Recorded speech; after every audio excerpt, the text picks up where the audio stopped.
사랑하는 시흥 동산교회 성도 여러분, 하나님의 큰 사랑을 받고 있음이 느껴지십니까?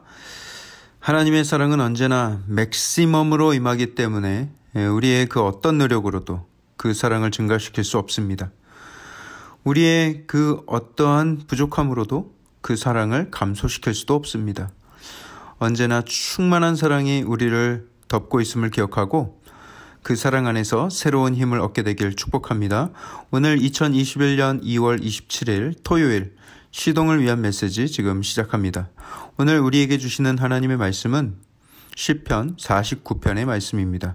시편 49편. 여러분, 저는 죽음이 두렵습니다. 어떻게 목사님이 그런 믿음 없는 소리를 합니까? 하실지 모르겠지만 무서운 건 무서운 거예요.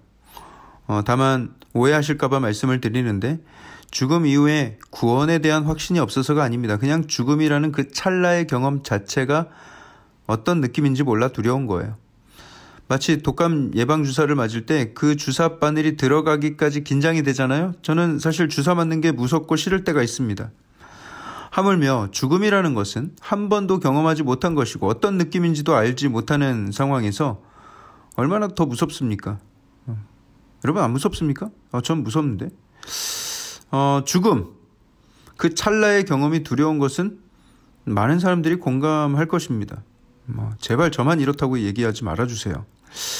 그런데 제가 생각을 해보았습니다. 우리같이 구원의 확신이 있는 사람, 영원한 천국에 들어갈 것을 아는 사람도 죽음이라는 것, 그 찰나의 경험도 이렇게 무섭고 싫은데 만약 그 죽음의 공포가 또 그 괴로움이 영원히 지속된다면 이게 얼마나 끔찍한 일입니까? 몸이 안 좋아서 병원에서 영양제 링거를 맞게 됐는데 그 바늘이 잠깐 내 팔목을 찌르는 그 아픔과 통증이 지나고 나면 다 괜찮아지죠. 아프지도 않고 오히려 몸이 좋아질 것이라는 기대가 있죠. 그래야 주사도 맞는 것이죠. 그런데 그 바늘이 들어가는 통증이 순간의 통증이 아니라 계속 손등에 지속되어 가야 한다면, 그리고 언제 그 통증이 멈추게 될런지도 모르고 몸이 점점 더 괴로워진다면 누가 주사를 맞고 싶겠습니까? 그 얼마나 두렵고 끔찍한 일이겠습니까?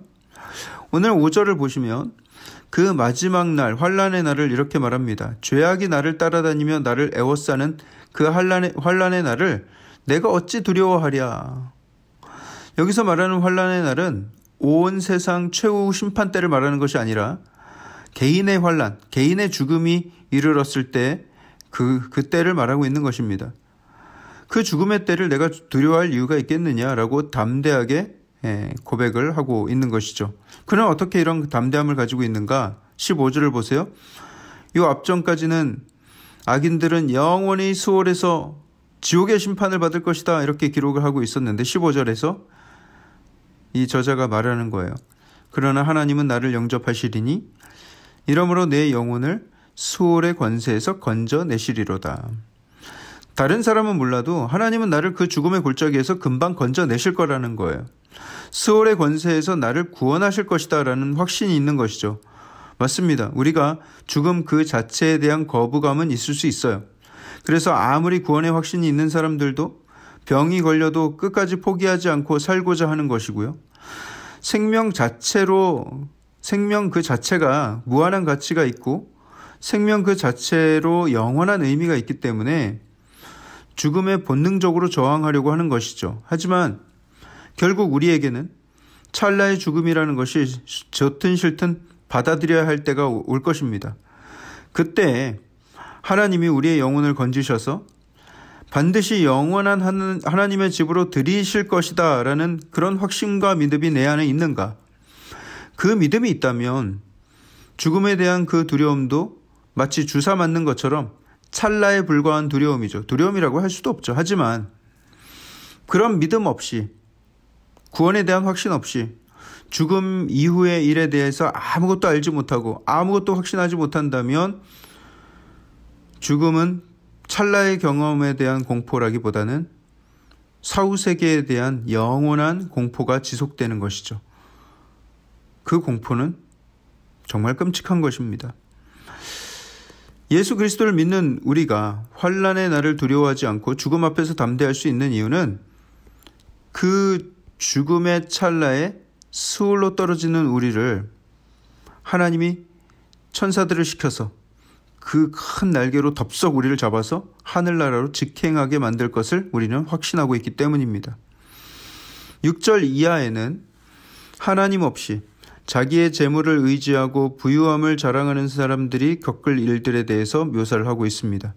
그들은 그 부와 권력을 가지고도 아무도 자기 자신은 물론 자기 형제들을 구원하지 못할 것이고 또 생명을 살리기 위해서 속전을 바치지도 못할 것이다 라고 기록하고 있습니다. 왜냐하면 이 세상의 모든 재물을 가지고 있고 그것을 다 속전으로 바친다 한들 단 한 생명도 살리지 못할 이유는 생명에 대한 속전은 생명으로만 가능하기 때문이에요.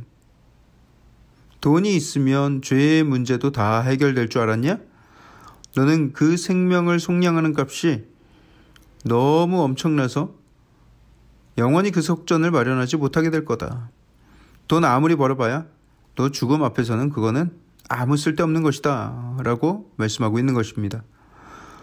또 기록합니다. 9절에 그가 영원히 살면서 죽음을 보지 않을 수 있겠냐.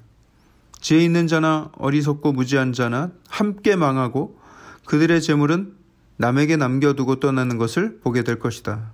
결국 너희들 돈 하며 살더니 다 남 좋은 일 하고 떠날 운명에 불과하다라는 것이죠.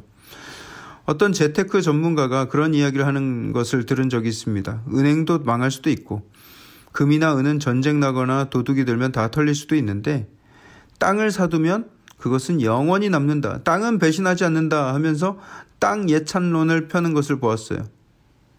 무슨 말을 하는지는 알겠어요. 그런데 오늘 말씀에 비추어서 영적인 관점으로 생각을 한번 해보세요. 11절을 보면 그와 같은 이야기가 나옵니다. 그들 속 생각에 그들의 집은 영원히 있고 그들의 거처는 대대에 이르리라 하여 그들의 토지를 자기 이름으로 부르는도다. 자기가 소유한 땅이 얼마나 소중하게 여겨지는지 그 땅에 자기의 이름을 붙여서 부르는 거예요. 아이고 450평짜리 거모동 야산 혁수야 잘 있었냐?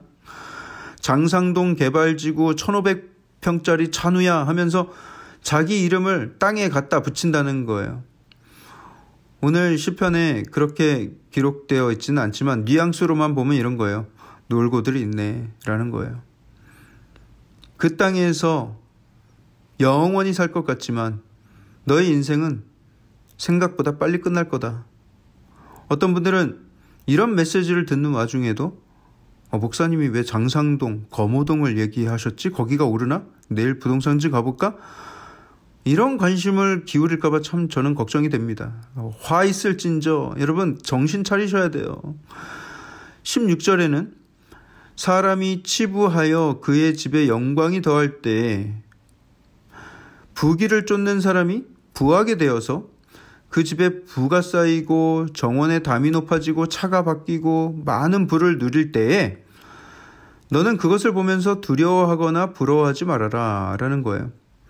주가가 올라서 큰 돈을 벌었다는 소식이 들려오고 비트코인 그 실체도 없는 돈이 가치가 올라서 큰 돈을 벌어서 일확천금을 얻었다 이런 소식이 들려도 너희는 결코 미래를 두려워하거나 부러워하지 말라는 것입니다. 왜 그래요? 17절에 보면 그가 죽음에 가져가는 것이 없고 그의 영광이 그를 따라 내려가지 못함이로다. 잠깐의 영광에 불과합니다. 그 영광이 소홀에까지 따라 내려가지 못해요. 이 땅에서의 짧은 인생에 아무리 많은 것을 가졌어도 결국 떠날 때에는 모두가 빈손으로 떠나게 될 것입니다. 그때 하나님 앞에 섰을 때 무엇을 말할 수 있을까를 고민하며 살아야 합니다. 여러분 훗날 하나님 앞에 섰을 때 여러분들은 무엇을 자랑하시겠어요? 하나님 저희 집 차고에 All New Lexus and BMW 있었어요 하나님. 그러면 하나님이 그러실 거예요. 야 외제차면 굳이 그렇게 혀를 꼬아서 말해야 되냐? 아 그래 차 좋더라. 근데 어쩌라고? 하나님 저는요 시흥의 땅값이 올라서 제가 꿈에도 그리던 건물주가 되었습니다. 그래? So what? 그래서 뭐? 하나님, 제가 비트코인이 실체가 없어서 가져오진 못했는데요. 살아있는 동안 비트코인 값이 엄청 올라서 제가 부자의 반열에 올랐습니다. 그래? So what? 뭐 어쩌라고? 하나님 앞에 가져갈 수도 없고 자랑할 수도 없는 곳에 온갖 마음을 빼앗겨 살 것이 아니라 하나님이 기뻐하실 만한 것, 하나님도 가치 있게 여기시는 것이 무엇인지를 우리가 잘 분별하여서 그것에 힘과 열정을 쏟고 살아가는 저와 여러분들 되길 주님의 이름으로 축복합니다. 하나님의 관심은 영혼에 있습니다. 우리가 구원받지 못한 영혼에 대해서 관심을 가지고 또 이 땅에 교회가 세워지는 것, 또 이 땅에 복음이 전해지는 것에 관심을 기울이고 살아야 합니다.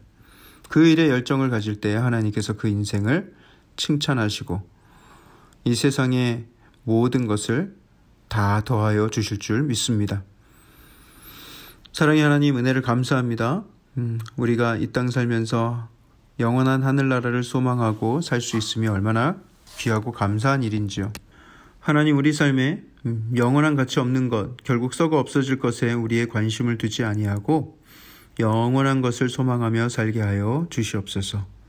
모든 말씀을 살아계신 예수 그리스도 이름으로 감사하며 기도합니다. 아멘. 여러분, 좋은 주말 되십시오. 감사합니다.